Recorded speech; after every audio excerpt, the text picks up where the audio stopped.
जय श्री राम भक्तों, कैसे हो आप सब।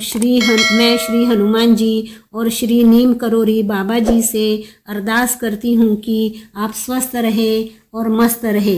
आज मैं आपको श्री गोस्वामी तुलसीदास जी के जीवन के बारे में बताने जा रही हूँ। थोड़ा वीडियो लंबा होगा लेकिन पूरा देखिए, बहुत ही इंटरेस्टिंग है। प्रयाग के पास बांदा जिला राजापुर नाम के एक गांव में आत्माराम दुबे अपनी पत्नी हुलसी के साथ रहते थे। माता हुलसी के गर्भ में 12 महीने रहने के बाद अभागा मुहूर्त में 1554 में श्री गोस्वामी तुलसीदास जी का जन्म हुआ। जन्म होते बराबर तुलसीदास जी रोए नहीं, पर उनके मुख से राम शब्द निकला। उनके मुख में जन्म से ही 32 दांत थे और 5 वर्ष के बालक जैसे उनका शरीर था। बालक को देखकर माता पिता चिंतित होने लगे और उन्होंने ब्राह्मण को बुलाकर उनके बारे में पूछताछ की। तब ब्राह्मण ने बताया कि इस बालक को अभागा मुहूर्त में पैदा होने के कारण आप कहीं छोड़ आइए, इसे कहीं आप छोड़कर आ जाओ। तब माता पिता बहुत चिंतित हुए और उन्होंने किसी अनिष्ट के होने के डर से 10वीं की रात्रि को इस बालक को अपनी एक दासी चुनिया के साथ उसके ससुराल भेज दिया। दूसरे ही दिन माता हुलसी की मृत्यु हो गई। चुनिया ने इन्हें बड़े प्यार से पालन पोषण किया, किंतु जब तुलसीदास जी 5.5 साल के हुए तब दासी चुनिया की भी मृत्यु हो गई। अब वे अनाथ हो गए, वे दर दर भटकने लगे। तब जगत जननी पार्वती माता को उज्जवल भविष्य वाले इस बालक की दया आई और वे ब्राह्मण स्त्री का रूप धारण कर उन्हें अपने हाथों से भोजन कराती थी। तब भगवान शंकर जी के प्रेरणा से राम पर्वत पर नर हरयानंद मुनि ने इन्हें ढूंढ निकाला और इनका नाम राम बोला रखा। इन्हें अयोध्या ले जाकर राम मंत्र की दीक्षा दी। अब राम बोला की बुद्धि बहुत ही प्रखर थी। एक ही बार गुरु मुख से जो सुनते थे उन्हें कंठस्थ हो जाता था। राम बोला ने 15 साल तक वेद वेदांग का अध्ययन किया।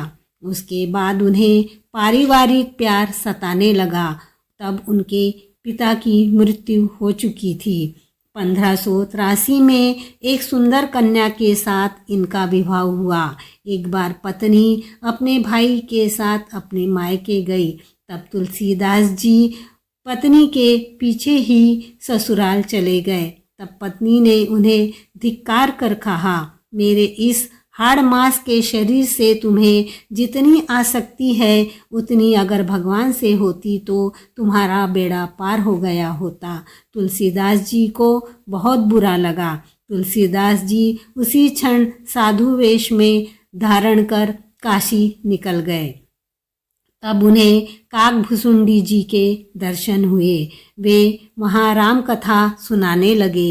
एक दिन एक प्रेत ने उन्हें हनुमान जी का पता बताया और हनुमान जी से मिलकर उन्होंने श्री रामचंद्र जी के दर्शन करवाने की प्रार्थना की। तब हनुमान जी ने रामचंद्र जी से मिलवाने का उन्हें वादा किया।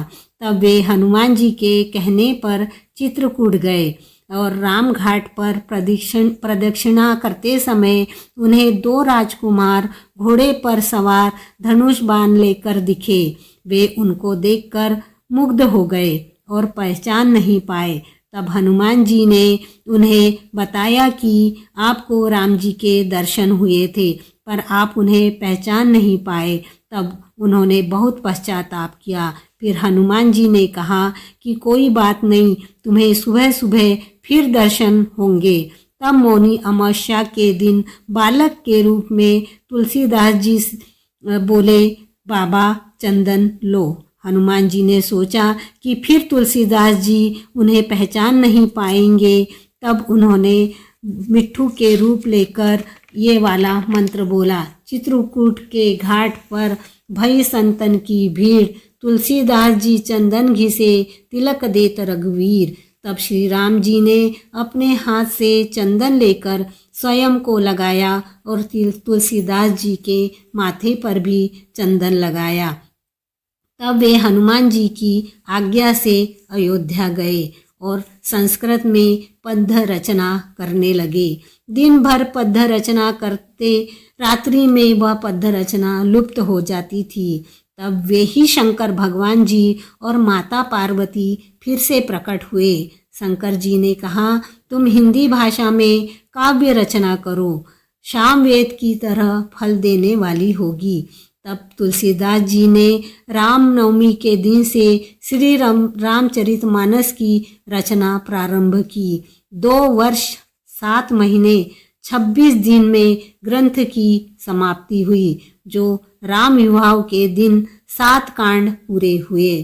तब श्री रामचरितमानस ग्रंथ श्री विश्वनाथ जी के मंदिर में तुलसीदास जी ने रात्रि के समय रखा और सुबह मंदिर का दरवाजा खोलने पर उस ग्रंथ पर सत्यम शिवम सुंदरम लिखा हुआ पाया। ये विश्वनाथ जी ने स्वयं अपने हाथों से लिखा था। हनुमान जी के आदेश पर उन्होंने विनय पत्रिका भी लिखी थी, जो रामचंद्र जी के चरणों में समर्पित की थी। संवत 1680 श्रावण कृष्ण तृतीया शनिवार के दिन अस्सी घाट पर श्री गोस्वामी तुलसीदास जी ने राम राम कहते हुए अपने शरीर को त्याग दिया। ऐसे तुलसीदास जी के जीवन का पूरा परिचय है। बोलो श्री हनुमान जी की जय, श्री नीम करोरी बाबा जी की जय।